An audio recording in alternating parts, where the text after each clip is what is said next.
In 79 AD, a Roman man named Marcus sat on a public toilet in Pompeii, talking with his neighbor about gladiator fights while they both used the same sponge to clean themselves. Hours later, Mount Vesuvius erupted, freezing this moment in time forever. When archaeologists found his remains 2,000 years later, still sitting on that toilet, they discovered something horrifying. His intestines were filled with parasites. Parasites that came from that very sponge he was sharing. This is the disgusting reality of how Romans really lived. And trust me, it gets so much worse than a shared poop sponge. We romanticize ancient Rome. We see their marble statues, their grand buildings, their smart philosophy, and we imagine a civilization at the peak of human achievement. But here's what your history teacher didn't tell you. Romans had hygiene habits so revolting they'd be considered war crimes today. These people conquered the known world while brushing their teeth with human pee and wiping their butts with a sponge that hundreds of strangers used before them. I'm about to take you on a journey through the most stomach-churning parts of Roman daily life. By the end of this video, you'll understand why Roman dinner parties ended with vomiting, why gladiator sweat was a luxury beauty product, and why being a Roman emperor didn't save you from having worms crawling out of your... well, you'll see. Fair warning. You might want to put down that snack. Let's start with everyone's favorite topic, going to the bathroom. Today, it's a private thing. In Rome, it was a social event that could literally kill you. Roman public toilets, or latrines, were amazing buildings and hygiene nightmares rolled into one. Picture a large room with 20 to 80 stone seats arranged in a square, each with a keyhole-shaped opening. No doors, no stalls, no privacy whatsoever. Money doesn't stink. You'd walk in and see dozens of people doing their business while having full conversations. Politics, sports, business deals, all discussed while going to the bathroom together. Romans saw this as perfectly normal. In fact, they had a saying, "Money doesn't stink," which came from Emperor Vespasian defending his tax on public toilets. But here's where it becomes a horror story. Instead of toilet paper, Romans used a tersorium, a sea sponge on a stick. Sounds almost civilized until you realize this wasn't your sponge. It was the sponge.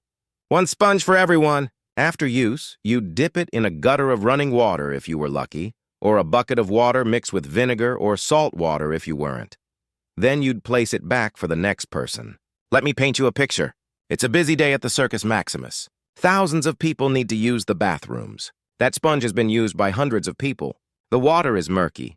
The sponge is falling apart, but it's all you've got. Dr. Philippe Charlier, a forensic archaeologist, studied ancient poop from Roman sites. He found that these sponges were basically pandemic delivery systems, spreading roundworms, whipworms, giardia, dysentery, and typhoid.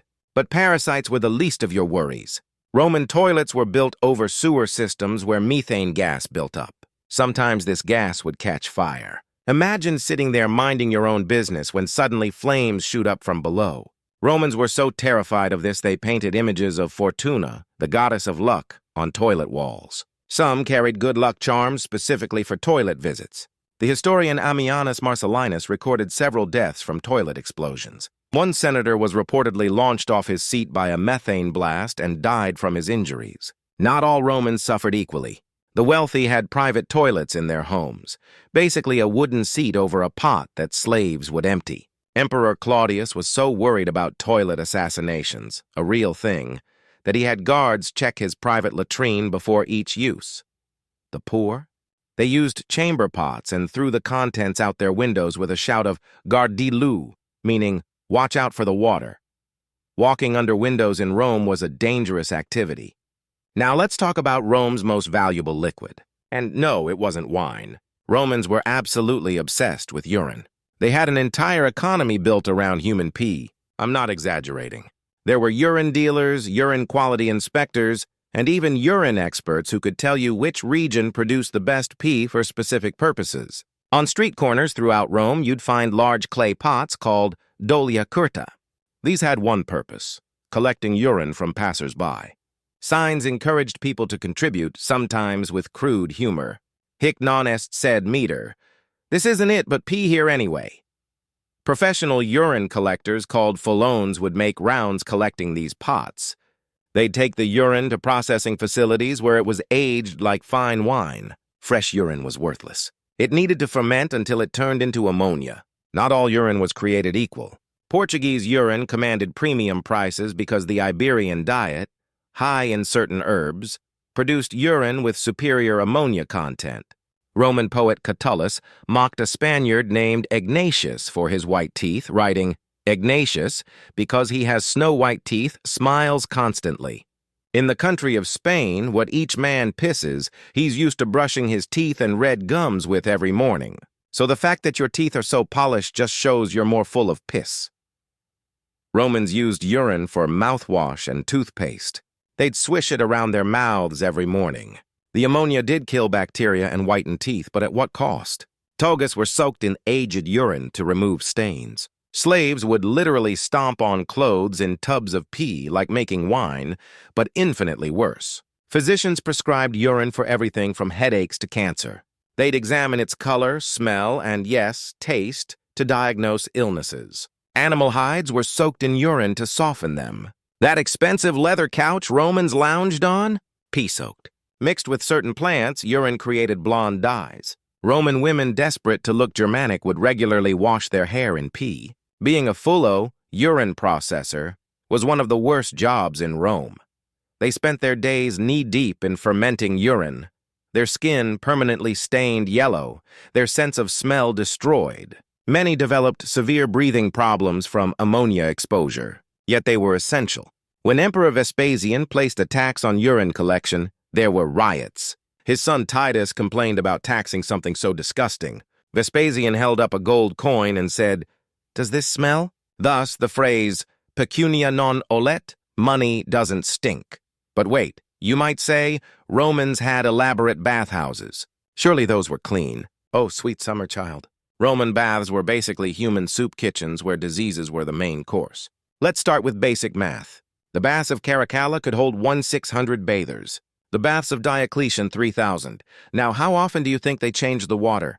Try once a week if they felt like it. Dr. Piers Mitchell from Cambridge University studied Roman bathwater remains. He found that by the end of each day, the water contained dead skin cells equivalent to 50 people, fecal matter from inevitable accidents, blood from open wounds, pus from infections, and various bodily oils and secretions. One Roman writer, Marcus Martial, complained, "The bathwater is so thick you can't see the bottom of the pool." Romans didn't use soap. Instead, they'd coat themselves in olive oil, exercise to work up a sweat, then scrape everything off with a curved metal tool called a strigil. Where did the scrapings go? Right onto the floor or back into the water? Slaves would occasionally sweep up the gray, greasy mixture of oil, sweat, dirt, and dead skin. But occasionally is the key word. Here's where it gets truly insane. The scrapings from gladiators, their sweat, dirt, and dead skin were collected and sold as a luxury cosmetic. Rich Roman women believed gladiator essence would make them irresistible. They'd mix it with their face creams, paying fortunes for vials of what was basically athlete's toe in a bottle. Some women even drank it as a fertility treatment. One merchant's advertisement survived in Pompeii, genuine gladiator scrapings from the ludus magnus, guaranteed to contain the essence of victory. Roman baths were perfect disease incubators. The warm water, the crowds, the complete lack of chlorination, it was a pathogen's paradise. Common bath-acquired illnesses included trachoma, eye infections leading to blindness, polio, tuberculosis, various skin fungi, intestinal parasites, and STDs.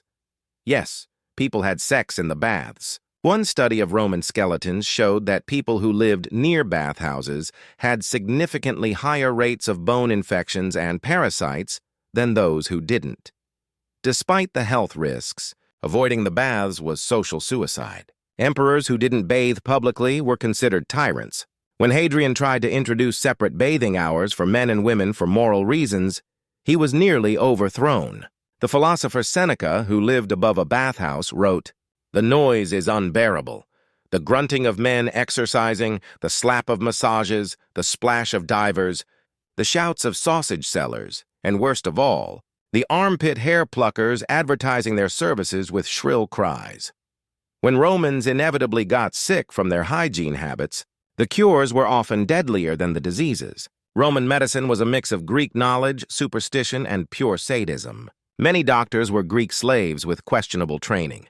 The Romans had a saying, More people die from doctors than diseases. For headaches, doctors would apply live electric rays to your skull. The shock was supposed to reset your brain.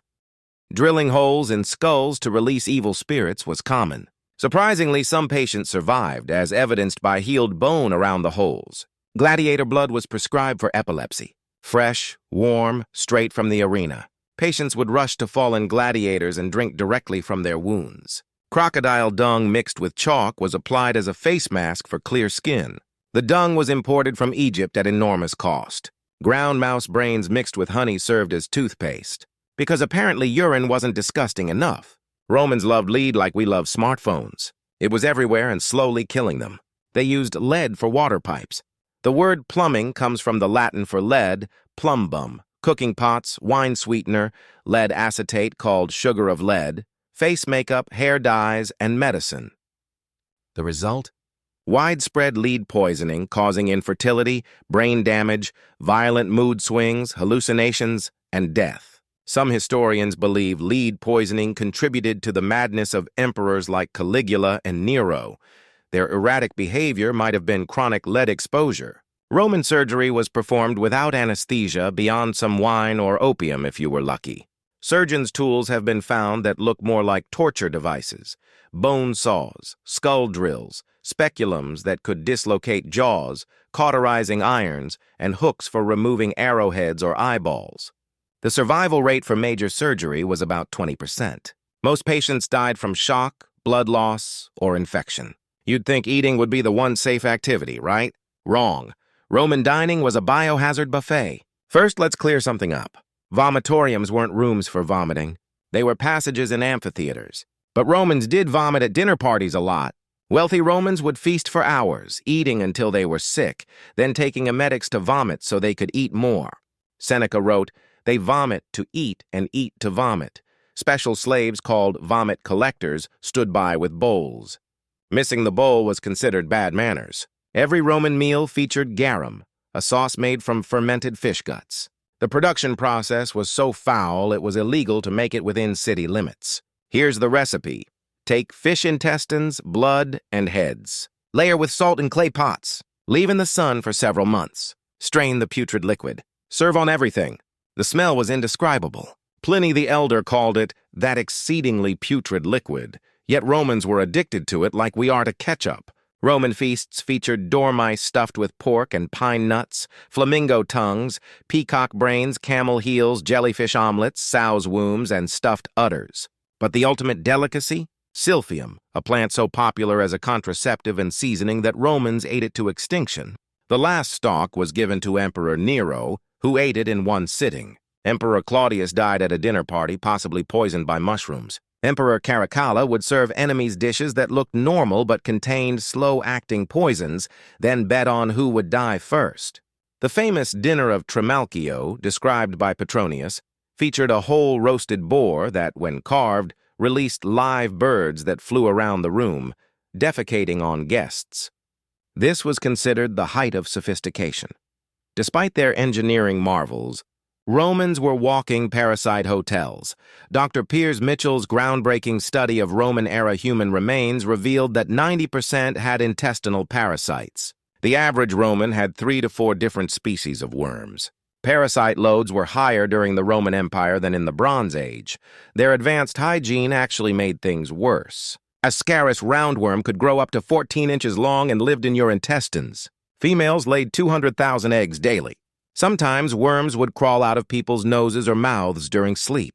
Trichurus whipworm caused bloody diarrhea, anemia, and rectal prolapse. Romans thought it was caused by bad air. Fish tapeworm from undercooked fish and garum could grow 30 feet long inside you. Romans would starve themselves, then tempt the worm out with milk placed near their mouths. Entamoeba histolytica caused amoebic dysentery and killed more Roman soldiers than combat. Why so many parasites? Romans used human feces to fertilize crops. Parasite eggs survived and infected food. The communal toilet sponges spread parasites person to person. Warm, stagnant bath water was perfect for parasite transmission. Fish parasites survived the garum fermentation process, and the concept of hand washing didn't exist. Romans might rinse hands in perfumed water at dinner, but that was for smell, not hygiene. When we talk about the fall of Rome, we mention barbarian invasions, political instability, economic collapse. But what about the biological warfare they waged on themselves daily? Recent archaeological evidence suggests disease played a massive role in Rome's decline. The Antonine Plague, possibly smallpox, killed 10% of the population. The plague of Cyprian, possibly Ebola, killed 5,000 people daily in Rome. Malaria was endemic, weakening the population. Their hygiene practices created perfect conditions for pandemic spread. The very bathhouses and toilets meant to showcase Roman civilization became disease superhighways. So the next time you romanticize ancient Rome, remember, they shared butt sponges with hundreds of strangers. They brushed their teeth with aged human urine. They bathed in water thick with human filth. They wore clothes washed in pee. They had worms crawling out of their bodies. They paid premium prices for gladiator sweat. The Roman Empire gave us law, engineering, and philosophy. But they also showed us what happens when civilization advances faster than hygiene knowledge. Tonight, when you use your private bathroom with clean toilet paper, soap that isn't made from ash and animal fat, and water that isn't full of parasites, take a moment to appreciate it. You're living better than Caesar himself. What's the most disturbing fact you learned? Comment below if your stomach can handle thinking about it again. And if you think this was bad, wait until you see my next video, Why Roman Emperors Kept Dying on the Toilet. Spoiler, it wasn't always natural causes. Remember to like, subscribe, and wash your hands with actual soap in private. You've earned it.